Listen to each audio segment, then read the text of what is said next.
সবসময় টেলিভিশনের পর্দায় বলেন, যে কোনো ইন্টারভিউতে বলেন, সবসময় কিন্তু ওনার স্নেহের আমাকে আগলে রাখতেন।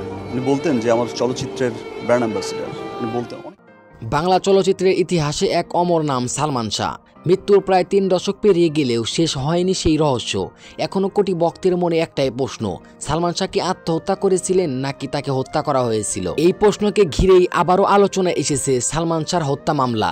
আর এবার এই বিষয়টি নিয়ে ভারী কণ্ঠে আবেগ ধরে রাখতে পারেননি ঢাকাই সিনেমার তারকা শাকিব খান। সাম্প্রতিক এক অনুষ্ঠানে সালমান শাহকে স্মরণ করতে গিয়ে চোখের পানি ফেললেন শাকিব খান। শাকিব খান বলেন, সালমান ভাই ছিলেন আমাদের ইন্ডাস্ট্রির গর্ব।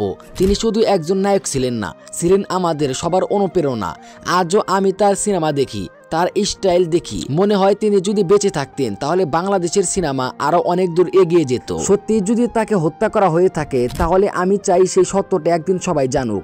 বক্তব্য দিতে দিতে কয়েক মুহূর্তের জন্য চুপ করে যান শাকিব খান, যেন মনে হচ্ছে চোখের কোণে জল জমে আছে। শাকিব খান আরো বলেন, সালমান ভাই এমন এক নাম যাকে ভোলার নয়।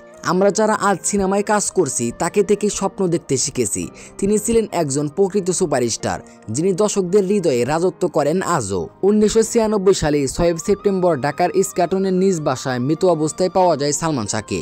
প্রাথমিকভাবে পুলিশ এটিকে আত্মহত্যা হিসেবে জানালেও পরিবার ও ভক্তদের দাবি এটি ছিল একটি পরিকল্পিত হত্যাকাণ্ড। বছরের পর বছর কেটে গেছে, একাধিকবার তদন্ত হয়েছে, কিন্তু মৃত্যুর রহস্য এখনো অমীমাংসিত।